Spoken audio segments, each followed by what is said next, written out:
मील का माया जाल, समाचार प्लस ने जाना हाल। दाल सब्जियों पर कीड़ों का राज, हवाई किले बना रहे सूबे के सरताज। मिड डे मील, मनी मील या मौत मील। नमस्कार, आपके साथ मैं अतुल अग्रवाल हूं। बिहार के छपरा में मिड डे मील योजना की घटना में 23 बच्चों की जान चली गई। स्कूल पढ़ने गए बच्चों ने मौत का ककहरा पढ़ लिया। 23 घरों में मातम छा गया। मिड डे मील मौत की मील साबित हो गई। खबर उत्तर प्रदेश पहुंची तो अलर्ट जारी कर दिया गया। लेकिन यूपी में अलर्ट का मतलब क्या होता है, ये तो अलर्ट जारी करने वालों को भी नहीं मालूम होगा। अभी तक सब उसी ढर्रे पर चल रहा है। मामला ढाक के 3 पात जैसा ही है। सब बस भगवान भरोसे है और बयान भरोसे चल रही है सरकार। ये हम यूं ही नहीं कह रहे। यूपी के हर जिले के स्कूलों की चौखट लांघी हमारे संवाददाताओं ने, हमारी टीम ने, लेकिन अलर्ट का अर्थ क्या है ये पता नहीं चल पाया। मिड डे मील का माया जाल, समाचार प्लस ने जाना हाल। दाल सब्जियों पर कीड़ों का राज, हवाई किले बना रहे सूबे के सरताज। मिड डे मील, मनी मील या मौत मील।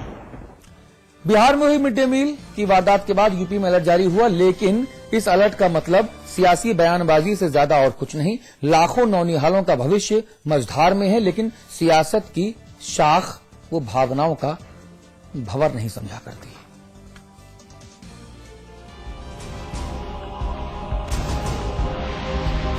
नौनिहाल भविष्य संवारने का सपना लिए स्कूल गए थे। जाते हुए इनके कंधों पर बैग थे, लेकिन वापसी की मंजिल बदल गई। कंधे बदल गए, किस्मत ने मौत की मोहर लगा दी। घर की राह अस्पताल की तरफ चली गई। बच्चे पैरों पर चलकर आए थे और कंधों पर चढ़कर गए, जनाजे की शक्ल में। छपरा के अस्पताल की दीवारें गवाह हैं 24 बच्चों की आखिरी सांस की और मां बाप की सिसकियों की। छपरा से मातम की चीखें यूपी के खद्दरधारियों तक पहुंची तो जुबान ने अलर्ट जारी कर दिया। मैं उत्तर प्रदेश के अपने अधिकारियों को यह सख्त निर्देश दिया हूं कि बिहार जैसी घटना की पुनरावृत्ति उत्तर प्रदेश में न हो। इसलिए मिड डे मील के पूरी जांच हो ठीक से। तेल, मसाला रिप्यूटेड दुकान से और ब्रांडेड कंपनियों से लिए जाए, जिसमें कोई गड़बड़ी न हो। और खाना बनने से पहले खाना को चीख करके मैंने टेस्ट करने के बाद ही लड़कों को परोसा जाए। मिड डे मील योजना बना दी गई, लागू कर दी गई। पढ़ाई का रास्ता पेट से होकर निकाला गया। लाभ भी मिला। पहले के मुकाबले बच्चे चुंबक की तरह स्कूलों की तरफ खींचे चले आए। योजना बनाते समय इसमें भ्रष्टाचार की भांग नहीं मिली थी। राज्य सरकार की भी कुछ जिम्मेदारियां हैं। जिम्मेदारियों के जुए में कंधा देने की बात तो छोड़ ही दीजिए। योजनाओं का भविष्य बांचते राम गोपाल यादव को सुनिए। 3 योजनाएं ऐसी हैं इस देश में जो इस देश की बर्बादी का कारण बनेंगी, देश की आर्थिक स्थिति को जर्जर कर देंगी। एक मिड डे मील, एक पौष्टिक आहार योजना, एक मनरेगा। इसमें टोटल वेस्टेज ऑफ मनी है। इसका सही सदुपयोग होता ही नहीं है और इसका परिणाम आप देखने लगे। चावल में घुन लगा है। ये खाना कैसा खाना है?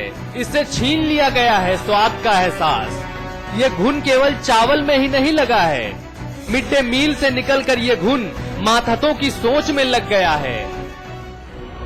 तभी तो जब बिहार में नौनिहालों ने मौत का निवाला खाया तो उत्तर प्रदेश में भी सियासतदानों की जबान हिली। लेकिन सिर्फ अलर्ट से क्या, यूपी में मिड डे मील का सच कुछ और कहानी बताता है। कहानी समझ में घुन लगने की, कहानी संवेदनशीलता में घुन लगने की। मुनाफे का मैदान बच्चों का कब्रिस्तान बन रहा है। सब कुछ वैसे ही चल रहा है, लेकिन सावधान, अलर्ट जारी है। ब्यूरो रिपोर्ट, समाचार प्लस।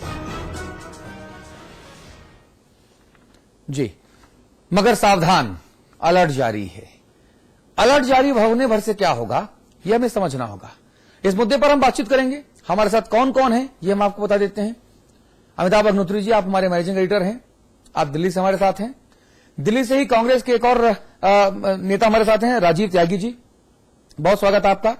लखनऊ आपको लेकर चलेंगे। हृदय नारायण दीक्षित जी हैं, आप बीजेपी की नुमाइंदगी कर रहे हैं, और गोविंद पंत राजू आप हमारे स्थानीय संपादक हैं, आपका भी स्वागत है। कुछ देर बाद हमारे साथ एसपी यादव जुड़ेंगे, आप राज्य मंत्री उत्तर प्रदेश सरकार हैं। हीरा सिंह बिष्ट जी आप वरिष्ठ कांग्रेसी नेता हैं, और प्रकाश पंत आप बीजेपी नेता हैं, आप दोनों देहरादून से हमारे साथ बैठे हैं। आप सभी लोगों का बहुत बहुत स्वागत है। अमिताभ अग्निहोत्री जी, मैं चाहूंगा कि पहले आप इस चर्चा की दिशा एक बार तय कर दें, फिर चर्चा को आगे बढ़ाएंगे। देखिए, बिहार में जो हादसा हुआ वो हादसा कोई इकलौता हादसा नहीं है। उत्तर प्रदेश, राजस्थान, मध्य प्रदेश, झारखंड, तमिलनाडु, हर प्रदेश में मिड डे मील में लेकर जो अव्यवस्थाएं हैं, जो समस्याएं हैं, जो भ्रष्टाचार है, जो ऐसा खाना जो खाया नहीं जा सकता आदमी के द्वारा, उस खाने की सप्लाई का मसला, ये तमाम विषय उठते रहे। कहीं छिपकली पाई गई, कहीं मेढक पाया गया, कहीं चूहा पाया गया, कहीं कीड़े पाए गए मिड डे मील में, ये विषय उठता रहा। बिहार ने उसको एक बड़ी आवाज दी, एक बुलंद आवाज दी, चूंकि एक साथ इतनी बड़ी कैजुअलिटी वहां हो गई, लेकिन ये शिकायतें आती नहीं। जब ये व्यवस्था बनी इस देश में कि 10 से 12 करोड़ बच्चे हिंदुस्तान भर के खाना पाए ताकि स्कूल से ड्रॉप आउट का जो रेट है वो कम हो, योजना अच्छी थी, योजना में कोई दोष नहीं था, लेकिन भ्रष्टाचार के कैंसर ने इस योजना को गंदला कर दिया। आपने इसमें ठेकेदारी वाला सिस्टम जब से लागू किया, 2 तरह के मॉडल पर मिड डे मील हिंदुस्तान में चल रहा है। एक मॉडल है कि स्कूल में खाना बनता है, दूसरा मॉडल है एक सप्लाई करती है एजेंसी। सबसे ज्यादा घपला घोटाला उस व्यवस्था में है जिसमें एजेंसी सप्लाई करती है। ठेका देने वाले अधिकारी और एजेंसी के बीच वैसा ही अपवित्र गठबंधन होता है जैसा पीडब्ल्यूडी के ठेकेदार और उसका बिल पास करने वाले इंजीनियर के बीच में होता रहा इस देश में 50 साल से। इसके चलते बच्चों की जिंदगी से खिलवाड़ हो रहा है। यह मसला बिहार का नहीं था केवल, ये मसला हमारे बच्चे का भी है। 5 चरणों में मॉनिटरिंग की व्यवस्था है इसकी गाइडलाइंस में। मिड डे मील योजना की गाइडलाइंस पढ़िए, ये योजना तो अच्छी थी, मैं रामगोपाल जी की बात से सहमत नहीं। पूरी दुनिया ने इस योजना को सराहा था। इतने बड़े फलक पर इतनी बड़ी योजना, सर्व शिक्षा अभियान, मनरेगा और मिड डे मील और पुष्टाहार। लेकिन मुश्किल तब होती जब आप पुष्टाहार का ठेका ऐसे आदमी को दे देते जो शराब का ठेका भी चलाता है। वो क्या बच्चों को पुष्टाहार देगा?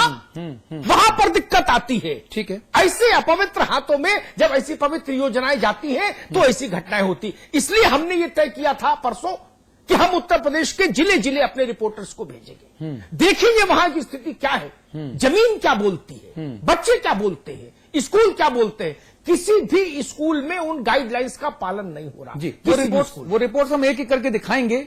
लेकिन दीक्षित जी, अहम सवाल यह है कि इस देश का कानून भी बहुत अच्छा है, फिर अपराध क्यों नहीं रुक रहे? तमाम तरह की नीतियां भी अच्छी हैं, फिर महंगाई और बेरोजगारी क्यों बढ़ती जा रही है? सब कुछ बहुत अच्छा है, प्रधानमंत्री भी अर्थशास्त्री हैं, फिर डॉलर के मुकाबले रुपए का भाव कम क्यों होता जा रहा है? हमको यह समझना पड़ेगा कि आप अच्छी योजनाएं बना लीजिए, लेकिन उनका क्रियान्वयन अच्छी तरह से सुनिश्चित ना कीजिए तो कोई भी योजना अपने लक्ष्य को नहीं पा सकती। क्या ये अब बिहार की इस वारदात से हम नहीं सीखेंगे तो कब सीखेंगे? 65 वर्षों हो गए आजाद हुए, हमने अब तक तो नहीं सीखा। दीक्षित जी,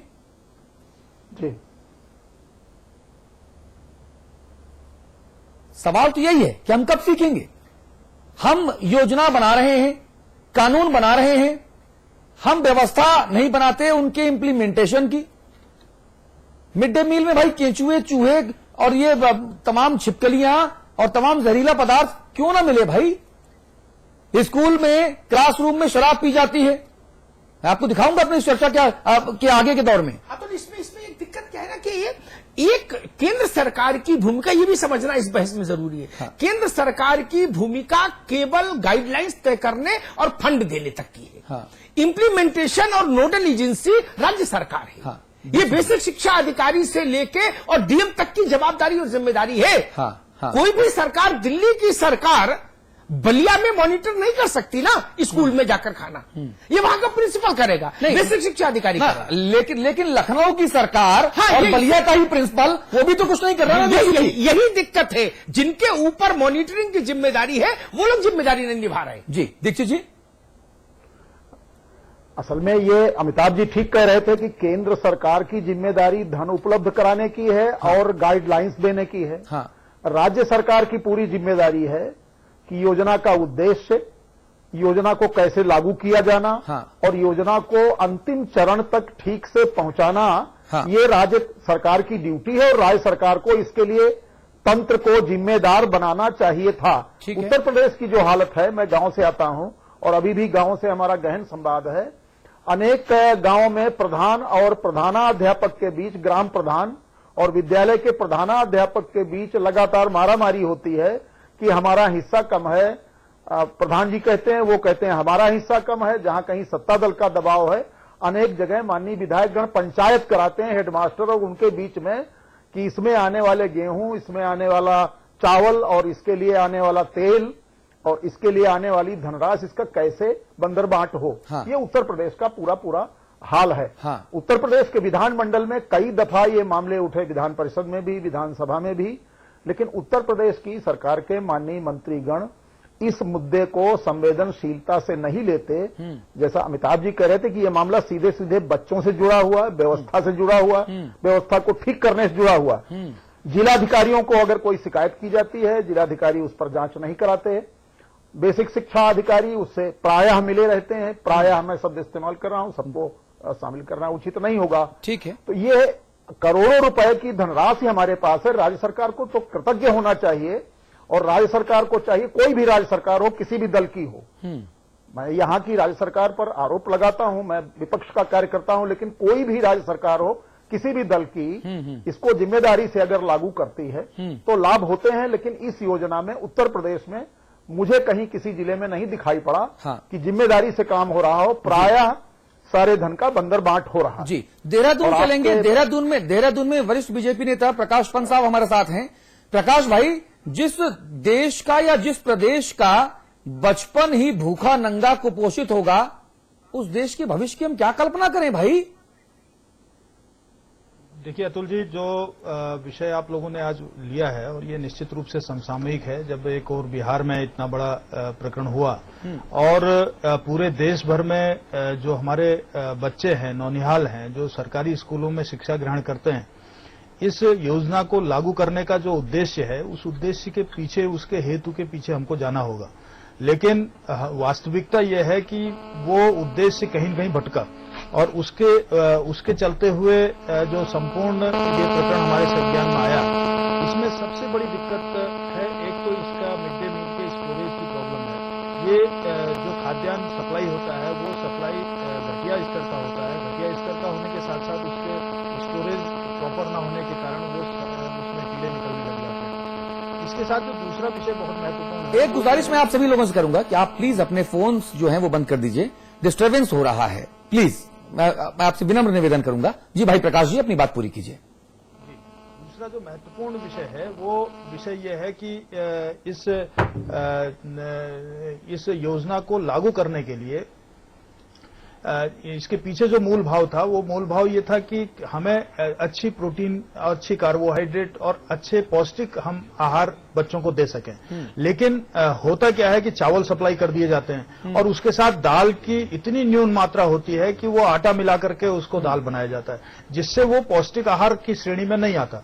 और इसके चलते हुए कई बार ऐसा एडल्ट्रेशन की शिकायतें आती हैं और जिसका एक परिणति आज हमारे सामने ये घटना है, जो बिहार की घटना है, जिसके चलते हुए आज ये सब कुछ हमारे पूरे देश भर के संज्ञान में हुआ है। एक और महत्वपूर्ण तथ्य यह है कि ये इसके साथ साथ एक बाल पुष्टाहार योजना चलती है आईसीडीएस की। हाँ। उस बाल पुष्टाहार योजना में भी इसी तरह की शिकायतें हैं। उसमें जो शिकायत है वो जहां घटिया खाद्यान्न सप्लाई की तो है ही, वहां ट्रांसपोर्टेशन के नाम में बहुत बड़ी धांधली होती है। हाँ। और जिसके चलते हुए वो सामान्य बाल पुष्टाहार के नाम पर जो छोटे छोटे नौनिहालों को, जो छोटे बच्चों को आंगनबाड़ियों में दिया जाना देना था, वो आंगनबाड़ियों का सामान मार्केट में बिकता हुआ देखा जाता है, लोगों के घरों में सप्लाई किया हुआ देखा जाता है, क्योंकि उसके ट्रांसपोर्टेशन का प्रॉपर इंतजाम नहीं है। तो इस तरह से योजनाएं जो इसका संचालन राज्य सरकारें करती हैं, वो विधिवत सही तरीके से न कर पाने के कारण ये दिक्कतों का सामना हमको करना पड़ता है। आवश्यकता अतुल जी एक बहुत महत्वपूर्ण, इस सारे प्रकरण को अगर ठीक करके हमको पॉजिटिव दृष्टि से देखना है,